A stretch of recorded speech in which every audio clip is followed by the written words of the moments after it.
What's up everybody, this is Derek here, and today we're going to take a look at another Qi wireless charger. This time we're taking a look at the HyperCharge fast charger pad, and we're taking a look at how it'll work with an iPhone. So this is the iPhone X or the iPhone X, and you can see here that it's around 40-ish percent, 45% battery. So what we're going to do is we're going to find out first if it charges the iPhone, which I fully expect it will, and at what speed. Because if you don't know, the new iOS release 11.2 enabled 7.5 watt wireless charging. So the iPhones, the iPhone 8, 8 Plus, and 10, when they shipped with the very slow old standard of Qi, which was 5 watts. So a 5 watt charge is roughly what you'll get out of the little wall adapter that comes. It's a 1 amp wall adapter that comes with the iPhones. But if you use an iPad charger, or if you charge off a laptop, it'll actually charge a lot faster. It'll charge at 2 to 2.4 amps. So that's about 10 watts. So 7.5 is a lot better than 5. And we're going to find out if this charger can offer that or not. You can see here it says 10 watt fast wireless charger. But that most likely, 10 watts applies to a lot of the Android phones out there. So we're going to find out if it's 7.5 or 5. So we'll take a look at the box real quick, just see what it offers. It's the wall adapter looks like your standard USB Quick Charge 3 adapter. Looks like there is a micro USB input, and there's probably a USB to micro USB cable. Yeah, 3 feet. So that's about all we'll find out from that. So we'll go ahead, we'll cut open the top of this, and we'll see what's inside. See, I did a wonderful job of cutting the tape there. There we go.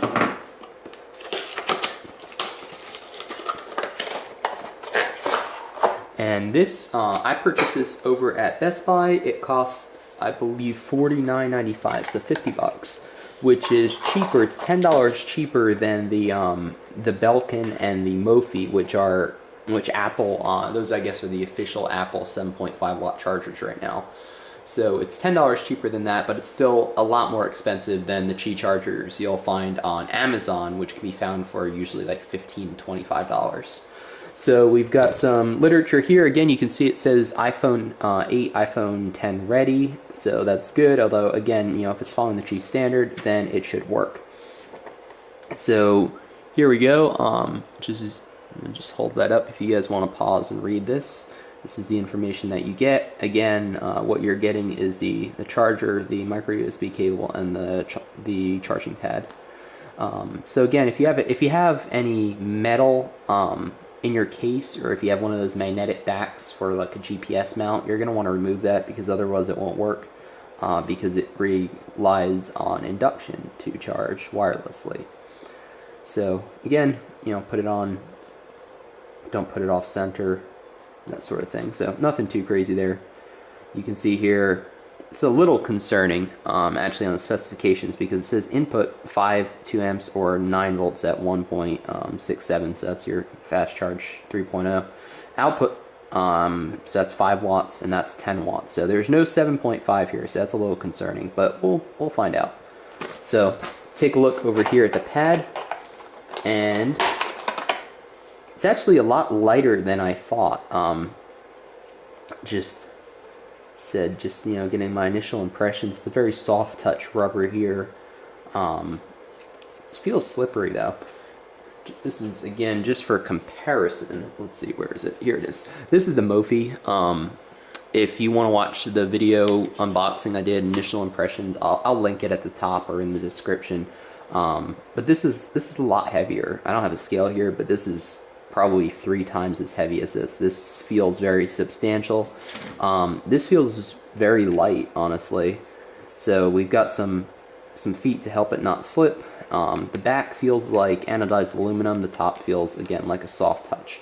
So we've got that. We've got our adapter here, which is a Quick Charge 3.0 adapter. just standard. Let's see here. It says, yeah, it's universal, so it's 100, 240 volts, 50 or 60 hertz. So it'll work overseas, which is pretty cool. But you'll need the adapter, obviously, in the end. And then we've got our standard USB to micro USB. It's a flat cable, so instead of the, I guess, the round ones that we're used to, it's a flatter cable. That's okay. It's kind of cool. Doesn't really matter. So the port is right over here. You can see micro USB port, and that's about it. And they said in the literature that there's a ring here that's supposed to light up, and then I believe it goes out when it's done charging. So what we'll do now is we have here our OmniCharge. So this is the OmniCharge 20. It's pretty cool. I'm not going to get into the features of it now, but basically what's useful about it is it tells you the instantaneous power consumption. So basically I can see and there's some losses in efficiency, but basically if you have a 7.5 watt Qi charger, it should be drawing like 12 watts or so from the wall, maybe 13, maybe even 14. If it's a 5 watt charger, it's going to be drawing, or if it's charging at 5 watts rather, it's going to be drawing no more than 8 or 9 watts. So we're going to plug that in here, turn it on. We're going to plug this into the back. Again, it feels very light. For 50 bucks, I kind of expected it to feel a little better. That's kind of cool. So you got some lights on it there. You can see it's just green right now. Might try to turn down the brightness right now, just so you can see those lights better. There we go. So right now it's green, which let's check what the directions say about green. So when charging is complete, the light goes out.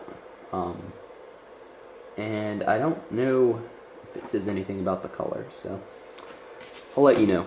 I'll read it while we're charging. So we have the iPhone 10 here. It's like 40% ish. Let's say 40% charged exactly. So it will accept as fast of a charge as the charger is willing to give. So you can see here it is now flashing blue. That's cool. So green must mean it's ready. Flashing blue means it's charging. Again, you can check on the iPhone, it is charging still. So that's good. Kind of just put it down somewhere near the middle and it seems to be working, which is good. Let's see quickly just if I can find out which color means what. Alright, here we go. So LED turns blue when plugged in, turns green when ready for charging. That's why it was blue and green in the beginning. And then it's pulsing blue when charging, so it's working. Cool. Now we'll figure out how much energy it's drawing and what it's charging at. Okay, so I was going to say, I don't know if you can see that. Let's see if we can zoom in on it and get a decent picture for you. But it is drawing 8.7 watts right now. So that means that we are indeed charging at 5 watts. So this is a 10 watt, again, this is a maximum 10 watt Qi charger. However, because I'm assuming Apple hasn't certified it or whatever yet, it's going to charge at 5 watts. So whether this will charge at 7.5 watts in some future time, who knows? But it looks like the charger, again, from the literature here, it looks like it'll only charge at 5 volts, 1 amp, so that's 5 watts. Watts times amps, or volts times amps equals watts, there we go. Or 10 watts, which is 9 times 1.1. So it looks like this will do 5 or 10, but not 7.5, which is disappointing if you have an iPhone. So while it's charging, I'll just give you some final impressions for the last minute or so I have of recording. I'd say it feels decent. I mean, the quality here is, I don't feel like it's worth 50 bucks, honestly. I really don't. The Mophie, like I said, is $60, but it's a very solid puck, and I don't like the fact that this one has a wall adapter and doesn't use USB. However, the advantage to that is that there's built-in strain relief. So what I mean by that is if you, I'll just take it off, it'll glow green again, it's ready to charge. So strain relief as in if you bend this. So if this falls off, you know, a bed, or you know, if you're using it on a desk or something and the cable gets pulled, it'll break here. It might break the cable. It'll probably break the connector. Here, it's, you know, because the cable gets inserted in here, there's just some strain relief, again, built in with this little rubber piece here. So basically, it should theory be more durable than this. So, and again, I like the fact that it is micro USB. I feel like, you know, if you forget the cable, or you know, if you want to charge off of a, I was going to say, look, we can actually take this off of here. Here's a quick charge 3 port down here, so we could use this to power it. So again, that's the advantage of being able to charge via USB. Again, at this point, you might as well just plug in your phone because you'll get a faster charge. So I'd say not worth 50 bucks. If the price drops, I'd say it's cool. You don't want to use it near your bed, or, you know, where you're gonna, if you want, you know, I don't know, you know, if basically this light's gonna be really annoying. So unless you're willing to put up with that in a dark room, you probably don't want this one. So, as I said, those are my initial impressions. I don't think it's worth it for 50 bucks, but it works, it's functional. I like the indicator lights in that it tells you quickly if it's charging or not, but I don't like that, you know, they're very visible if you're going to use this in a dark room. So maybe for $20, $25, it's worth it.